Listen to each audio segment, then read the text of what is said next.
बहू, अब तुम शादीशुदा हो, हॉस्टल में रहने वाली लड़की नहीं। भाभी, आपने सूटकेस भी पैक कर लिया, इसमें तो केवल भैया के कपड़े रखे हैं।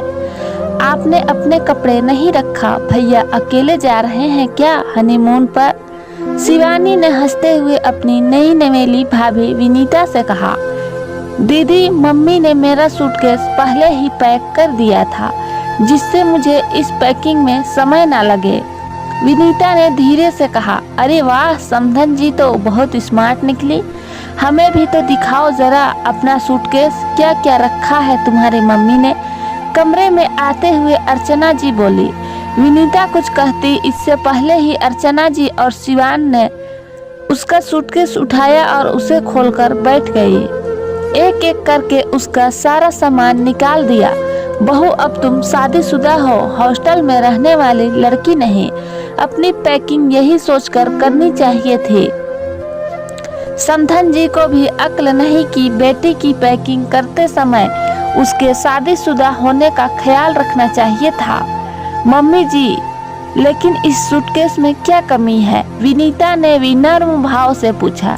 इतना तो उसे समझ आ गया था कि सही मायने में वो ससुराल में ही है, जहां बात बात में सास ननद बहू की कमी निकालने को तैयार रहती है और साथ ही उसके मायके वालों को भी नीचा दिखाया है।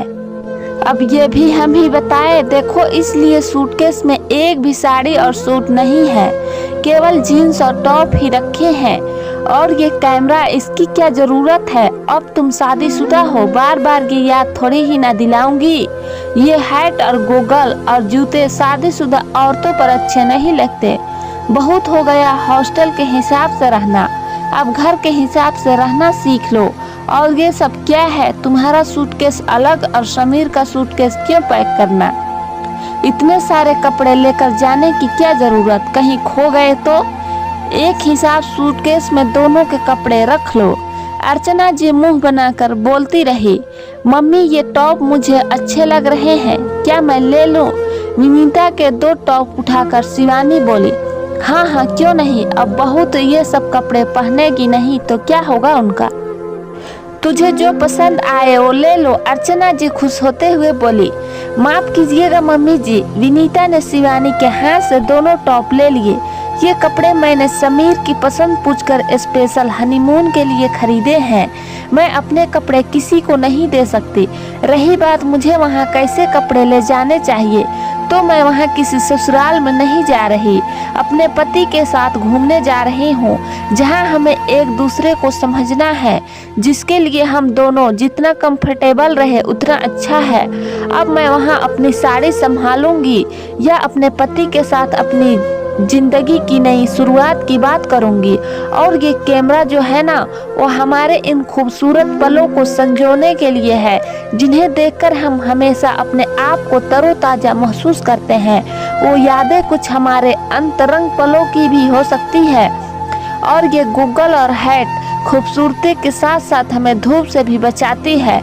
ऐसे ही नहीं मेरी त्वचा इतनी ग्लो करती है। और मम्मी जी, आप मुझे तो कह रही है कि शादीशुदा औरत हैट, गोगल, ये जीन्स टॉप नहीं पहनती, तो दीदी भी तो शादीशुदा है, वो ये सब कैसे पहन सकती है? क्या वो सासू माँ से छिपकर चोरी छुपे ये सब काम करती है? क्या जब वो अपने हनीमून पर गई थी तो केवल साड़ी और सूट ले गई थी? और मम्मी जी, आप सबको तो पता ही है कि मैं हॉस्टल में रह चुकी हूँ, तो मुझे पता है कि मुझे अपनी पैकिंग कैसी करनी है। 1 या 2 कितने सूटकेस ले जाने हैं? हॉस्टल में तो मेरे कोई कपड़े खोए नहीं। मैं भी आज के ज़माने की स्मार्ट लड़की हूँ, सही गलत समझ सकती हूँ। आपको एक बात और बता दूं कि ये सूटकेस मेरी मम्मी ने नहीं, मैंने ही पैक किया था। हाँ, मेरी मम्मी ने मुझे आइडिया ज़रूर दिया था कि हनीमून पर ले जाने वाला सामान पहले ही अलग कर के रख लो, जिससे वहाँ सामान ढूंढने में कोई परेशानी ना हो। मैं अपना सामान अपने आप मैनेज कर सकती हूँ। बहुत देर से चुपचाप सास ननद की बात सुनती विनीता और ज़्यादा न सुन सकी और उसने अपनी सास को अपने मन की बात कह दी। विनीता की बात सुनकर अर्चना जी और शिवानी का मुंह उतर गया, लेकिन उन्हें समझ आ गया था कि बहू पर रोब चलाने के उनके कोई बहाने नहीं चलेंगे, क्योंकि आजकल की लड़कियां समझदार हैं। जैसे ननद को खुली छूट मिली हो वैसे उन्हें भी चाहिए। अपने घर के रिवाज के नाम पर बहानेबाजी करने से कुछ भी हासिल नहीं होगा। हाँ, बहू की नज़रों में खुद को गिरा जरूर लेंगे। इससे अच्छा है बहू को भी इंसान समझा जाए, जिससे उसके मन में हमारे लिए सम्मान बना रहे। तो दोस्तों, मेरी आज की ये कहानी आप लोगों को कैसी लगी? कहानी अच्छी लगी हो तो कहानी को ज़्यादा से ज़्यादा शेयर करें